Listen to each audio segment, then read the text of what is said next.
In this episode, I have an interview with Charlie Bresler. He's the executive director of the nonprofit, The Life You Can Save.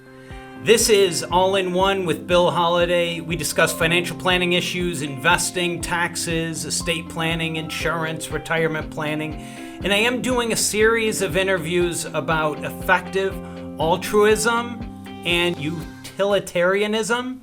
And I'm excited to have this interview with Charlie Bresler of The Life You Can Save. He has an interesting story himself of how he became the director of this nonprofit.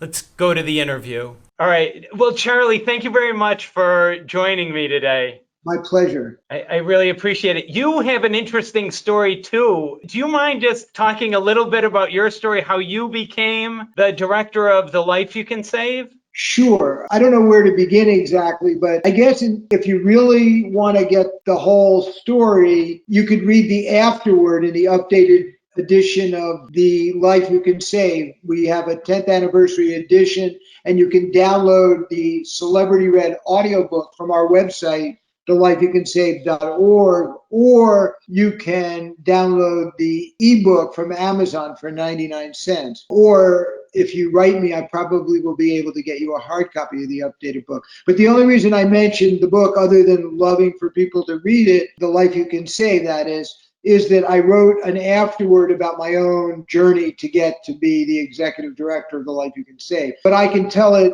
hopefully in short form. It's only 4 pages there, but I have always been interested in wealth inequality and thought that I would do something about it. When I was younger, I thought it would be from a more structural point of view, that there would be changes, be they in tax law or whatever, that would help address things related to poverty. That was back when I was in university, but then I took a lot of side trips, if you will, became a psychologist, taught graduate school in psychology for 7 years, started an anxiety clinic that specialized in treatment of OCD and agoraphobia. And then my wife and I decided to move to the San Francisco Bay Area. And just through a matter of weird circumstances, just as we were moving, I got recruited to join the Men's Warehouse that had just become a public company. And one thing led to another over the years. And I became the president of the company and presumably the heir apparent to become the CEO when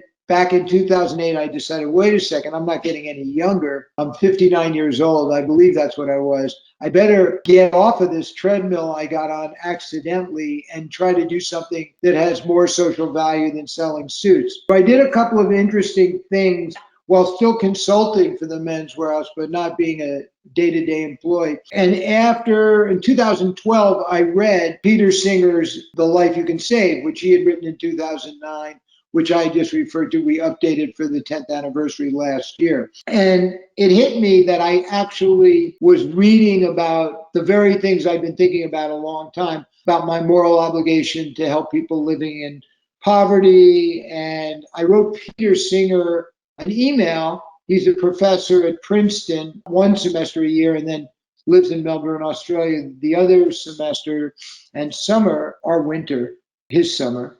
And I said, I'd like to help with the starting of an organization. I see you have a website, and my wife and I would be willing to fund the hiring of the staff. And this seemed like a really good place to put our money. And we chatted about it, and we decided that rather than support one of these great other organizations that was doing direct work, we would start this organization with the goal of multiplying the number of dollars we raise for effective organizations by having our own marketing organization, if you will.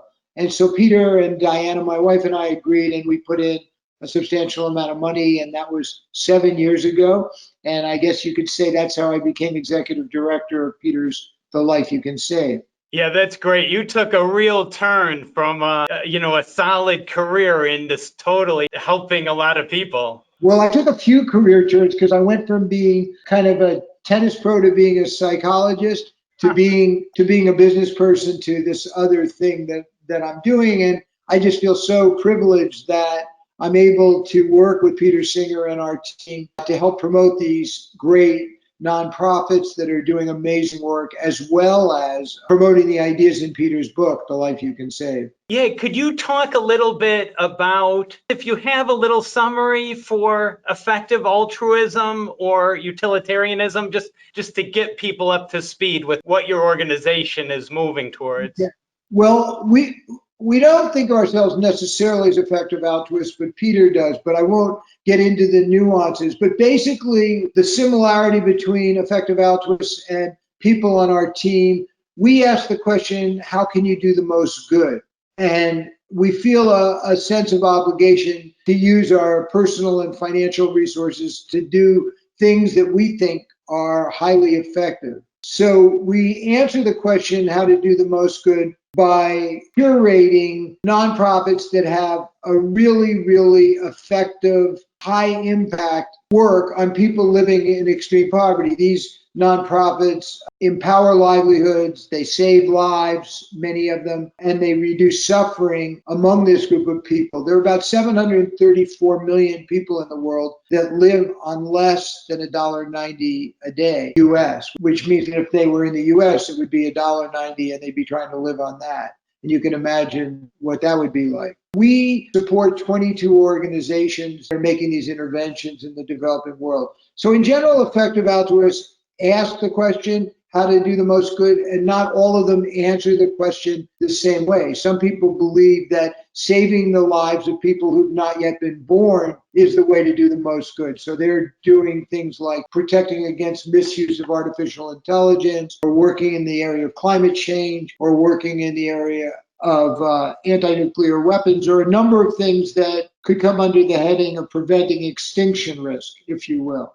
But we believe that we have evidence that you can save lives very, very inexpensively in the developing world. And that's the reason that I got excited about doing this work. That's great. And could you describe a little about what your organization's doing? So you're screening nonprofits looking for some data-based, evidence-based, efficient, and, well-executed organizations. And then Are Right. you looking for funds as well? So yes, so we curate these organizations. We don't do the primary research.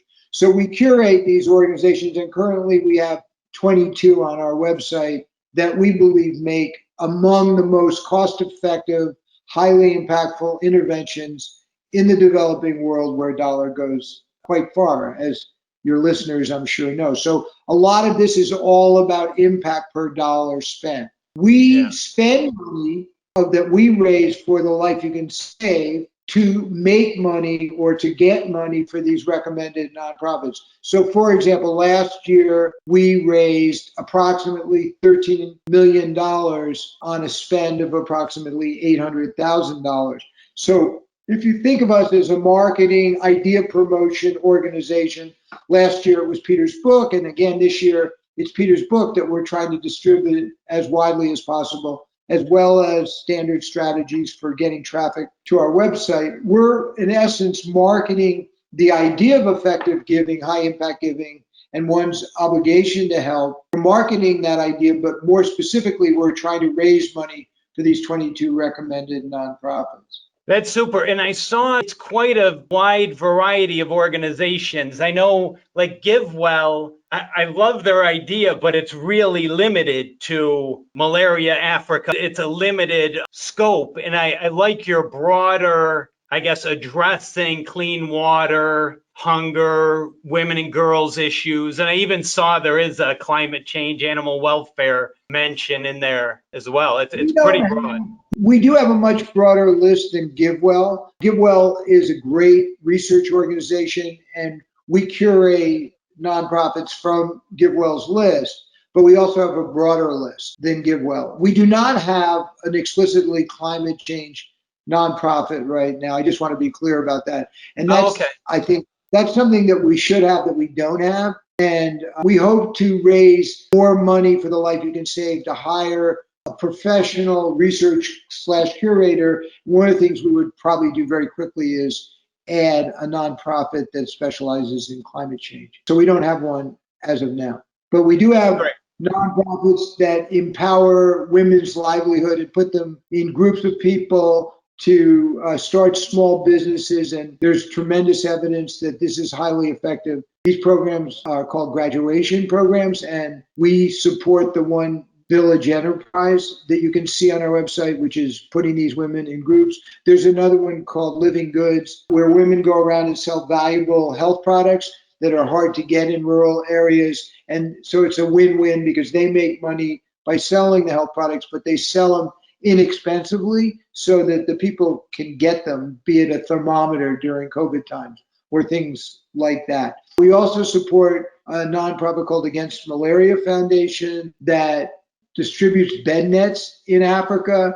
And this is a great organization. You can buy a bed net for $2 and it covers two people for up to 3 years, an insecticide treated bed net. And you can save lives. As you likely know, malaria is one of the biggest killers in Africa. And I don't know whether it will kill more people in this year than COVID-19 will, but I would say very likely it will, and very likely it will kill more people than COVID will next year. It's one of the largest drags on the African economy, malaria. It's preventable, and bed nets are a great way of preventing, particularly children under 5 who can die from malaria, from getting it. We also support an organization that does a really clever thing. They make radio and television ads that get moms to bring in their kids for simple diseases or illnesses like diarrhea or malaria, and they can get treatment at the health center.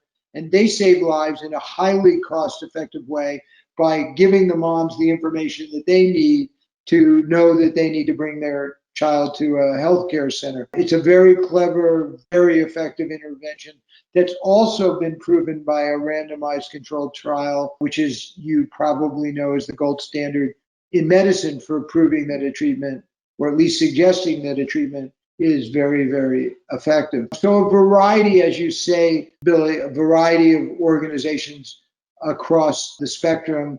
And personally, I would love to add more organizations as we get a better curation process, because what we don't want to do is add an organization that isn't as good as the ones that we already have. And by good, we mean bang per dollar spent. Right. No, that's great. And actually, I was going to ask you to highlight some, and you did a great job hitting a lot of different issues there. I think one of the nice things about our website is if you go to the Best Charities page, you can read really well-written descriptions. Amy Schwimmer, who put those descriptions together over the last few years with the help of the charity, I think has done a really fantastic job of giving people a uniform way of understanding what these organizations do, and allows you to compare one organization against another. And different people have different preferences as to where they want to give. So is your organization, The Life You Can Save, are you doing the screening and digging through the studies, or is that an outside organization? In a sense, it's outsourced to the other organizations where we get the nonprofits, like GiveWell. Gotcha. Okay, that makes sense. Your staff and yourself are more, you have the screened list of effective organizations, and you're raising funds for it. That's right. We're raising funds for those 22 organizations. And we're also looking for people that see the value of the impact of donating to the Life You Can Save itself, as my wife and I have done. Interestingly enough, even though our goal is to support the ideas in Peter's book of effective giving and these 22 nonprofits, we've given, I guess it's almost 25% of our net worth now to the Life You Can Save itself, because we raise many dollars for every dollar we spend. So we really like that leverage. And for a financial audience like the one that I'm talking to, they probably can really appreciate the value of that kind of leverage. Our organizations that we're supporting are already highly effective, and now we're talking about getting some additional leverage. That's fabulous. Yeah, I saw on the website it was saying if you give $1 to the Life You Can Save, they go out and raise $13. So you're multiplying your impact to efficient organizations that are already, measuring their impact.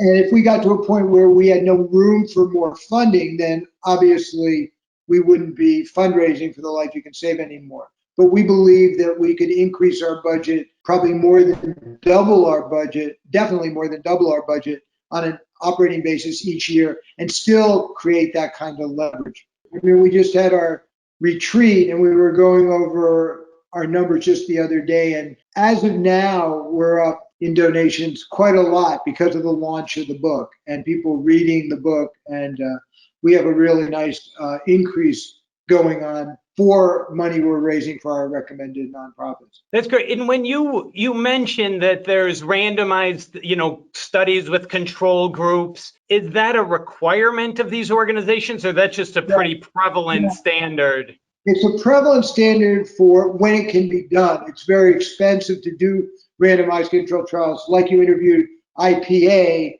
Innovations for Poverty Action. They do randomized controlled trials and they do them very well, but it's not always appropriate. For example, let's just say a fistula surgery is being performed. You don't really need a randomized controlled trial to show the positive effects of performing an obstetric fistula surgery, which restores a woman's life back to her. What you probably need to show in that case is that this surgery would not be performed if the donor didn't give $450 to perform the surgery. So you really want to show that the surgery, if I give the money, I'm going to have a surgery performed that otherwise wouldn't be performed. But the efficacy of the surgery is well documented, and so you don't need a randomized controlled trial.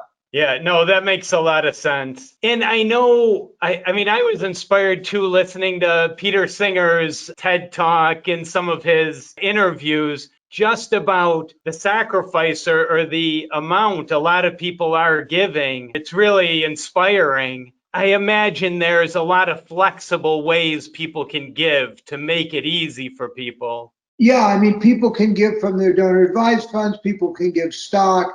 We've gotten one piece of real estate that people donated, which I have to say took a little while to sell and was a bit challenging because we're not in the real estate business. But we can get bank transfers or checks, or people can just donate if there's smaller donations on our website with a credit card. But yeah, there are people that are doing amazing amount of sacrifice, if you will, of luxury in order to be able to help people living in extreme poverty through these effective charities, and basically asking themselves, is what I'm about to spend the money on more important than reducing somebody else's suffering effectively or even saving their lives? I had this video that I did. I was in Los Angeles filming a whole series of videos, and I had the thought on the way down there that it's really great that I'm not a particularly brave person, but I can save lives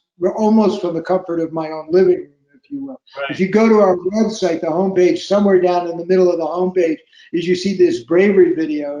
But the idea is that you can save more lives than Superman, or you can save more lives than Batman, or more lives than these amazingly brave people that hid Jews from the Nazis or sacrificed themselves in these wars for their comrades, dragging them from the field of battle. If you're not a particularly brave person like myself, but you're willing to make some material sacrifices, and for some people it's not even that big a sacrifice, you can actually save a lot of lives and reduce a lot of suffering. And as I say on the video, I really love it. Fortunately, a coward like me can still do a lot of good. Yeah, that's great. No, that's super. So people can donate to the Lives You Can Save organization. They can also donate to your donation fund, and then your organization spreads it out amongst the organizations that you've identified. So, for example, if you send a check for $1,000, you can designate that you want it to go to X number of charities and name those charities, or you can say, I'd like this to be used by the Life You Can Save itself to help multiply the number of dollars by supporting the Life You Can Save's operations. In general, we've had the Life You Can Save supported to do this work by relatively large donors, because we don't generally advertise or make a big deal about giving the Life You Can Save ourselves, because our main mission is to give to these recommended nonprofits. Gotcha. Yeah. To distribute Peter's book, which we think will inspire people like we've been inspired. I agree. No, it's a great story and a great idea to be real efficient with the impact you can have. You probably won't want to change your giving habits overnight to just these nonprofits. But if you think of it as diversification, the way you would diversify your investment portfolio, I think that you can start to diversify by helping people living in extreme poverty in addition or instead of doing some of what you're currently doing. It doesn't mean you have to abandon what you're currently doing to help people in extreme poverty. You can begin to explore that through a diversification strategy. No, I agree. There's a lot of extreme examples of people making a huge sacrifice, and it has to be whatever's comfortable for each person, wherever they're at with this process. Yeah, but we do encourage people to push themselves a little bit, since we're all trained to be a little bit more materialistic than maybe is healthy for either the planet or for other people. So one can begin to question. You can go to our website and you can take a pledge to give away a certain percentage of your income every year based upon our suggestions, or come up with your own amount. It's a matter of beginning to get your feet wet for those people that are just beginning down the road of thinking about how to invest their money more effectively. People do more investigation of where they're going to eat dinner and what restaurant to go to pre-COVID, or where they want to take their holiday, than they do where they're going to give away all of their philanthropy each year. Very small percentage of people actually do significant research into where to give their money. Oh, that's interesting. Yeah, I believe it. So to find out more information and to get in touch with The Life You Can Save, best just to go right to the website? I think it's really good to go to the website and spend some time exploring. There's a lot of content on the website. For people that want a more personal contact, they can get in touch with me directly at my email, which is Charlie, CHARLIE, at thelifeyoucansave.org, one word. And then the other thing is we encourage people to download the book, either the audiobook, which was read by Paul Simon, Stephen Fry, Kristen Bell, and several others. People each read a chapter, or you can download the ebook. So you can go to our website and get the download, or you can go to Amazon and download the ebook for 99 cents. That's great. That's a great way to get people started. I really appreciate your time, Charlie. Anything else you want to add? No, I mean, I'm just really grateful that people would listen. I hope you will share this podcast, if you will, if you can, with other people. The best thing you can do is order the book, read the book, and share the book, and then become a subscriber to our newsletter so you can keep up to date on our thinking and really just begin to discuss in your community the value of helping people living in extreme poverty during COVID times. It's a life-enhancing thing to do. Sure. That's great. I appreciate it. Well, I hope you stay safe, and I appreciate your time. Thank you very much. Thanks to the audience as well. Take care. All right. Thanks. Thank you for listening to AIO Financial and Impact Financial Planners podcasts and video channels. This has been brought to you by AIO Financial. If you need help with any part of your finances, please contact AIO Financial for a free meeting, AIOfinancial.com. We do offer a free